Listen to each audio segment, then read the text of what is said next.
Hey guys, how you doing? Welcome to Focus on the Warrior. My name is Shane Blanchard, and I am a three-time kidney transplant recipient, and I am here talking to you all alone today. I'm not going to have a warrior on. Usually on Sundays, I like to talk about some other things. So today I'm going to be talking about anxiety and depression in the kidney community.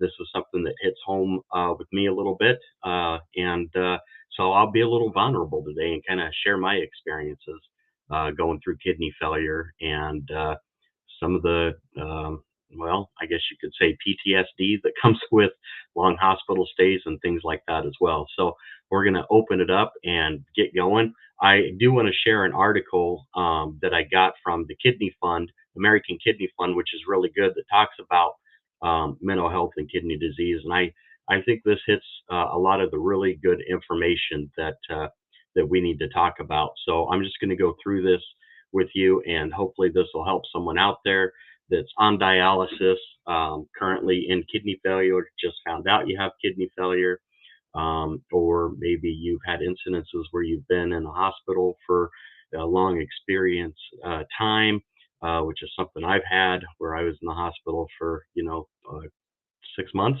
from a blood disorder, a bacteria infection that I got. So we'll get into this. So let's first talk about kidney disease. So if you have kidney disease and you've experienced feelings of stress, depression, and anxiety, you're not alone. We often talk about the effects of kidney disease, what it has on the body, and what it's like living with it when you're on dialysis or when you've had a transplant or you care with someone. But mentally, it can be challenging. And this is something that's not discussed a lot. And people that are going through it really don't like to talk about it. We have social workers in dialysis, and a lot of times we're not even talking to them about things that we go through just because naturally we're afraid it might stop us from getting a transplant. And it really doesn't. It's a normal occurrence. So, next on here talks about living with kidney disease can take a toll on you mentally and your emotional health. The stress of taking lots of medications, thinking about what you can eat, or being on dialysis is very overwhelming, and it's normal to have emotional ups and downs from time to time. Now, when those feelings become more frequent or more serious, getting help from a professional can make it easier for you to cope and feel less overwhelmed. Yeah, very true. That's why we have social workers in the dialysis unit. So make sure that you're leaning on those people and that you're definitely using those folks and talking to them. But now, how does kidney disease affect mental health? Well, maintaining good mental health is a struggle for most people, but it can be even more difficult if you have kidney disease. So, depending on your stage of kidney disease, you may face added stressors in your life that impact your mental health. You may feel like there are so many things that you're being asked to change or do without, which may feel overwhelming.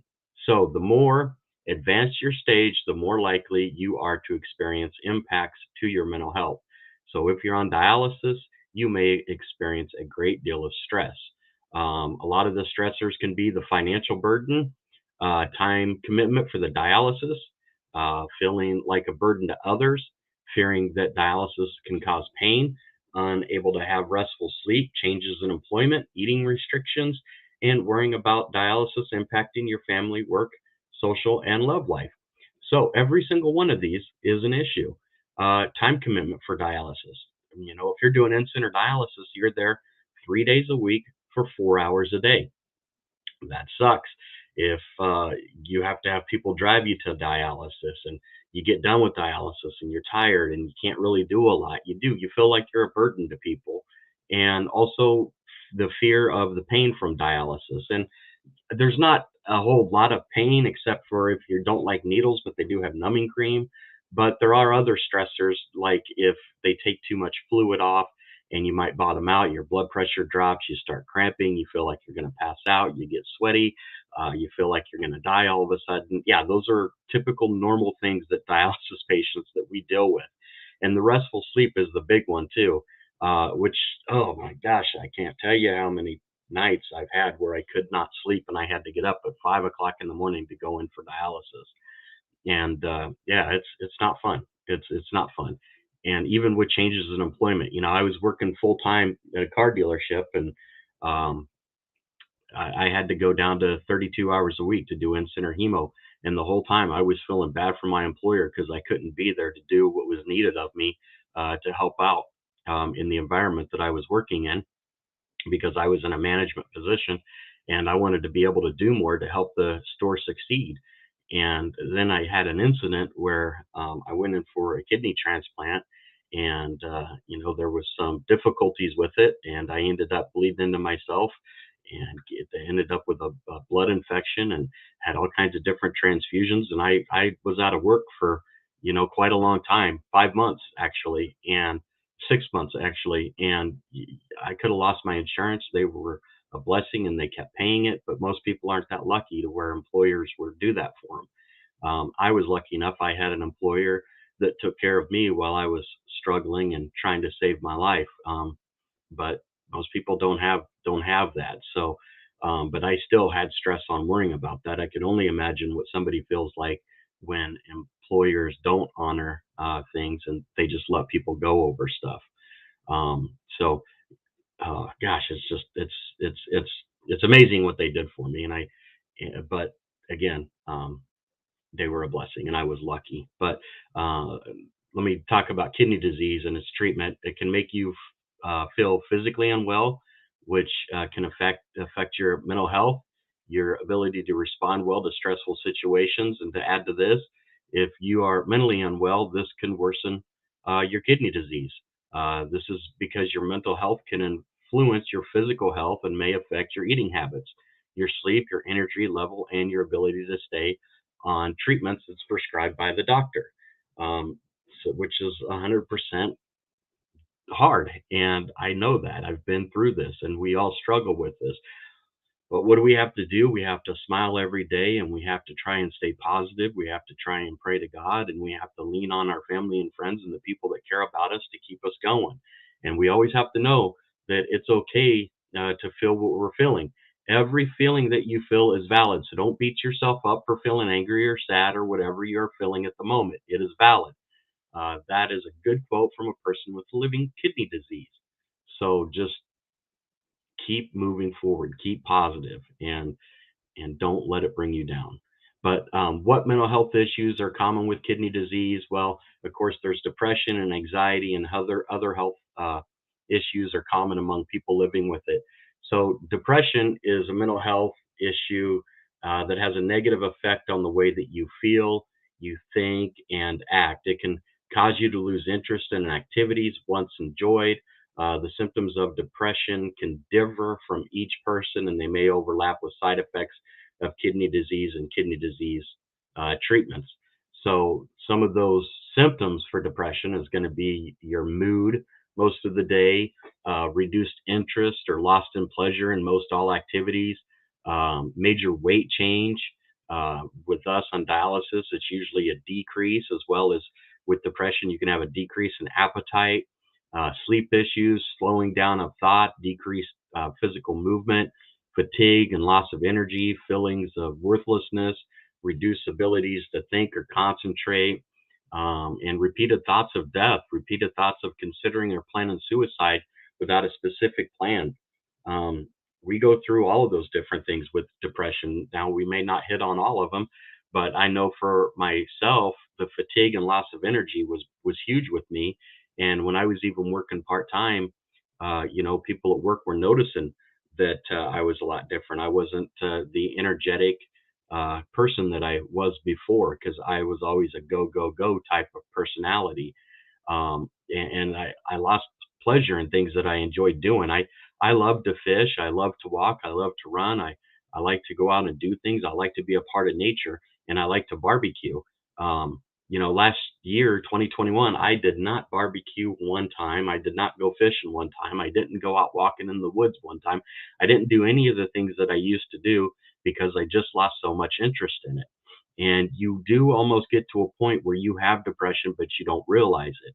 You try to keep going forward with it because you're just stuck in a cycle, but you don't realize that you really need to get yourself out there and do things. And that's where with myself, I could have done better. And that's one of the reasons that I wanted to kind of talk about this, because I don't want anyone out there getting stuck in the cycle of doing dialysis, coming home and sleeping, which is fully understandable. Do it because it's going to make you feel better. But the next day, when you are feeling good, don't just sit around in a chair all day. Get out and do something, find a hobby, find something where you can feel good about yourself and be productive in life. But again, it is normal to feel sad due to your life changing experiences. That happens when living with kidney disease. Again, talk to your healthcare team if you experience five or more of those symptoms above for a couple weeks or longer.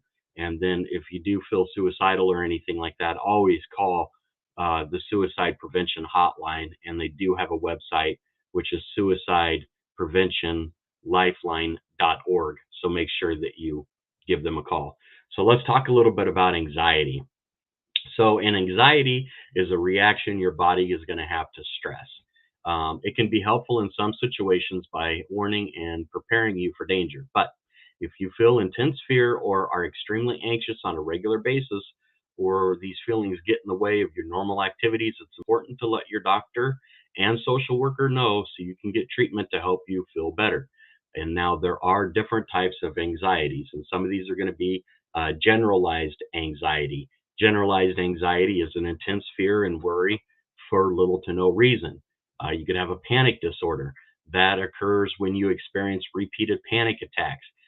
Panic attacks are sudden and intense fear with physical symptoms such as heart racing, difficulty breathing, sweating, or feeling of terror.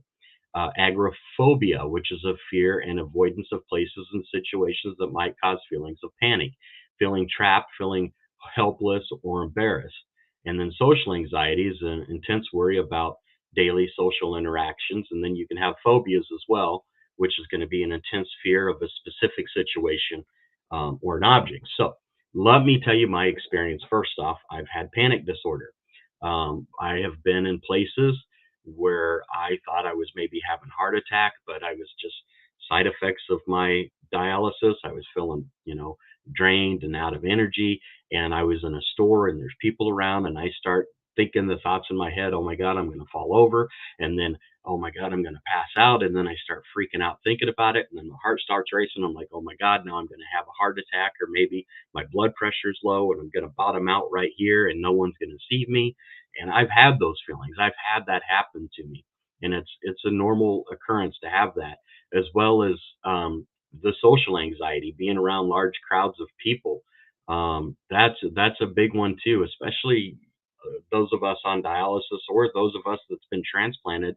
We get nervous just with the COVID-19, being afraid to be around large crowds and getting something like COVID or some type of other flu, because when you get transplanted, they really start hitting it in you about having to be really careful. You can't even eat at buffets or eat cold meat and stuff like that. So, you can start just freaking out about the littlest things that normal people don't even think about. But for us, it's kind of a big deal and something that we do worry about and something that does cross our minds. So let me talk a little bit about drugs and alcohol on here as well. So at times, people may turn to misusing drugs and alcohol as a way with coping with stress and difficult feelings. So overusing drugs and alcohol is dangerous. It can lead to an addiction. It can cause other physical health problems, relationship problems, work problems, and financial problems. So when you're receiving treatment for kidney disease, you're likely to have several medications that you take every day. So it's important to work with your doctor to make sure you are taking your medicines as prescribed. And if you are on dialysis, this may be a source of pain that can impact your quality of life. So your doctor may prescribe medications to treat your pain. It's important to work closely with your doctor and have a continued conversation about pain management that is best for you. Don't treat what you're going through with alcohol, and don't treat it with drugs. It's the worst thing you can do. We already are on fluid restriction where we can only have like 32 ounces a day. So use that to put good fluid in your body, not bad fluid. On top of that, our kidneys aren't working, so we're not getting rid of toxins and bad things in our body.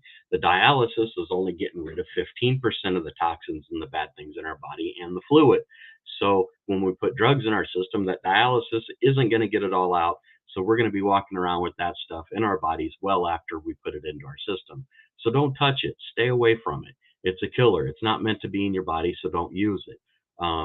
We're not getting the things out of our body that we normally do because our kidneys don't work. And the dialysis machine isn't getting everything out as well.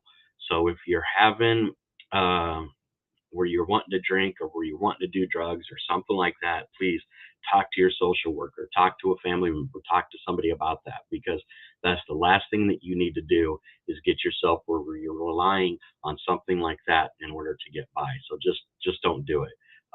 If you do need to go somewhere and get a treatment, you can call the Substance Abuse and Mental Health Services Administration. They do have a hotline on there. It's open 365 days a year. It's open 24/7.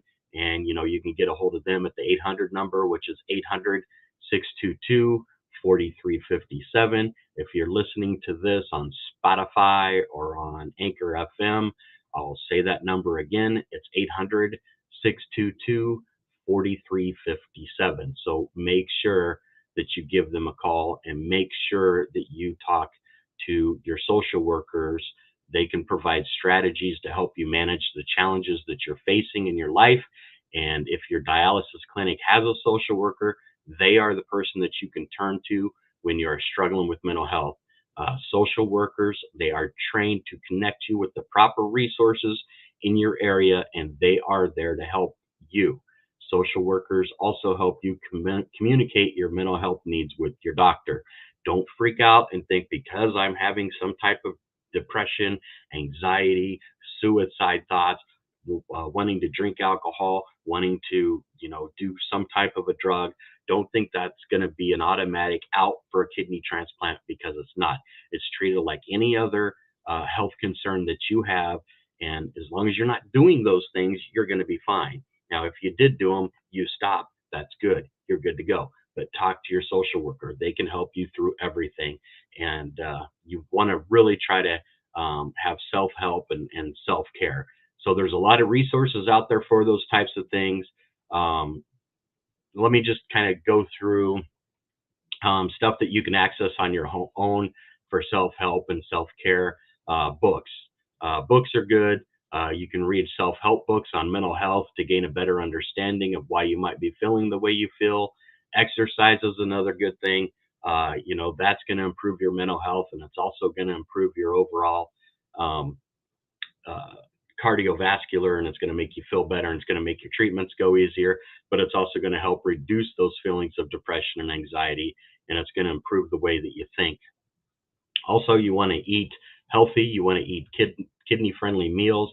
I always recommend trying recipes from Davita, Fresenius, Kidney Kitchen. There's all kinds of resources out there where you can find good recipes to cook up and that are very easy. And the other thing you want to do is just try to get some sleep. Poor sleep is not good. It's going to make you be in a bad mood. It's going to make you feel tired. Your energy is going to go down, and you're just going to feel like crap. So try to get some sleep. Try to listen to some soft music, or listen to, something from YouTube that's long and boring, and where someone's kind of telling a story, or use a blue light that flashes up on the ceiling. There's a lot of things out there that you can use, and something hopefully can help you get some better sleep at night. And then also social networks. Share how you're feeling with someone you trust. Talk to family members, friends, loved ones. Talk about how you're feeling, and find support groups. If you're interested in a support group, message me. I've got a few different support groups that I'm a part of. And some of our support groups, it's not like you would think, like it's people sitting around in a circle talking about all their daily and weekly and monthly problems or personal problems. I mean, most of the time we're just talking about life in general and other things going on. And occasionally someone will pop up, where they've got something going on. And that's what we do, is we support each other through those hard times. So it's not like what you're thinking where you're sitting around in a circle and everybody goes one by one saying what their major issue is. Not like that whatsoever. It's a group of people who become really close and become really good friends, and we just chit chat on Monday nights and we have good conversations. And if somebody's have a problem, then we're there to help each other up and build each other up. So what you want to do here is keep going, try and stay strong. One day you may not be feeling good, but the next day you might be feeling better. So you got to keep going on. I always say kidney failure is just like a roller coaster ride. So um, it's kind of hard to get off of, but once you get a transplant, the roller coaster slows down a heck of a lot. But there still are the up and downs because just because you get a transplant doesn't mean your journey's over. Kidney transplant is not a cure; it is just a treatment. You still have to, take your medications. You still have to go get labs drawn, and you still have to go get yourself checked out on a weekly, monthly, or every 3 month or every 6 month basis, depending on how far along you are. So another thing that I want to talk about a little bit is PTSD, post-traumatic stress syndrome, and this doesn't really get into that a whole lot, but it's something a lot of people struggle with after they've been in a hospital for a long time, or while they've been on dialysis for a long time, because we've been put in situations. Myself, I had a blood disorder, and where I got a bacteria infection from a failed transplant, and I was on some medications that made me delusional, and I wasn't eating, and I was sick out of both ends of my body. And this went on for 3 months, and I had to have nurses come in, clean me up, and help me get up out of bed, help me try to at least walk to a bathroom. I mean, and then I couldn't even communicate right at one time. And then it got to a point where I couldn't even communicate at all, and I was delusional. I thought I was talking clearly, but everybody else, I found out after I was out of the hospital, said I was mumbling. But once I got out of the nursing home and got home, I would be laying at bed at night and I would be having flashbacks to when I was in the hospital and to when I was having these delusional stuff going on. And I was remembering, oh my God, I thought there was a gunfight in the hospital at one time. Another time, I thought there was a certain nurse that was trying to kill me and take advantage of me. And I also have this other remembrance for somebody where I had the chest tube in my neck right here I had a catheter going in for my dialysis, and I kept thinking a nurse was trying to pull it out. And so I'm just having all these memories come back, and I couldn't sleep at night because I was thinking over everything that I went through when I was in the University of Iowa hospitals. And come to find out that I had some post-traumatic stress disorder from that, and I never even thought about what that was. And so many people are used to seeing, Shane Blanchard, Mr. Positive Mental Attitude, Mr. Happy Guy out there. But there was at night I was having tough times and I was having struggles, and I would get up and and then I deal with, I live with my parents, and I had to move out of my home because I know kidney failure can be very financially draining. And so I moved in with both of my parents, who's 75, and I live with them. And it was embarrassing to me that here I am, a 47-year-old man living with his parents. But I knew that was the best place for me to be, being a single person. And it was the right decision because, like I said, there were times when I couldn't even take care of myself and I couldn't do anything for myself, and I had to entrust my parents to do things for me, even to bring me food at times and to help me to the bathroom at times. And so yeah, man, it was tough, and I think back to those times, and I struggled with it. I've come to terms. I've sought counseling and talked to counselors about everything I've gone through, and I feel a whole heck of a lot better. So, um, but always find someone to talk to. So here's the next part I want to talk about is why you should get help for mental health. So when you're having trouble coping with difficult situations, you may not seek help. Well, why is that? If you are physically injured, you'll see a doctor for help. But why is it difficult to seek help from a professional when you are having trouble with your mental health? Attitudes and beliefs about mental health differ across cultures. Some of these attitudes and beliefs can be negative and lead to a stigma. A stigma is when a person is labeled by their illness and can be negative and lead to a stigma. Stigma is when a person, or I'm sorry, negative attitudes and beliefs towards this group create prejudice. and this may lead to negative actions and discrimination. Stigma around mental health um, can make you feel bad about yourself, and it can prevent you from getting the help you need to feel better. So, here are some common reasons that you need to ask for help when you are struggling with mental health. So, it's hard to admit you cannot handle this on your own. You think you're being a bother. You feel weak, that you should be able to tough it out. You believe the problem will eventually just go away. And you believe mental health professionals are for crazy people. You did not realize that you're having a problem, and you do not know where to go to help, where to go to get help. And getting help from a professional costs too much and no transportation to get to appointments. So you may believe one of those reasons that listed above isn't important to be kind to yourself. So seek help from someone you trust. Support is available to help you overcome that stigma and get treatment you need. So if you ever need any help or advice, there are people out there that can do things for you, and there are things that you can do to get the help that you need. So um, I wanted to do this video just because I know from me doing advocacy out there that, and I've got about 13 to 15, 16 people now within Midwest Kidney Warriors that I advocate for to find a living donor. And I've got, I don't know how many, 100 people that I talk to that are on dialysis that I help with, and a lot of them do struggle with anxiety and depression, and they don't even talk to their social workers. And I know myself, I struggle with anxiety and depression, and I didn't even realize that I had it until later on. And so I am seeking, I do talk to a counselor about it now. I go probably once a month. I used to talk to him more often. I do it from home over video. So it's not like where you got to go somewhere where you're going to be seen. There are, counselors that will talk to you by phone or by video. So take advantage of those options and find them and seek them out and voice, voice what's going on.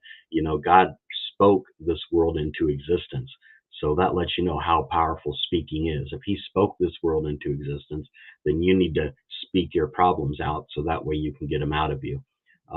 So please go talk to someone and seek help. And if anyone's got any questions or you need anything, you can find me online, at MidwestKidneyWarriors.com. Another thing you could do is on this YouTube channel, please like this video, please share this video, and then also subscribe to my channel as well. And if you got any questions, please reach out to me. Again, MidwestKidneyWarriors.com. You can find us on Facebook. We have a group page called Midwest Kidney Warriors. And then, of course, we have our Facebook page for this show called Focus on the Warrior. So I want to thank everyone that's watched today. And I want to encourage everyone again, if you've got anything going on, seek help, talk to somebody, and get it figured out, get it taken care of. But until next time, everyone, I want to thank you again, say God bless you, and take care. And when you go get your driver's license, people out there, make sure that you're checking that box to be a donor, because in death, you can still have life.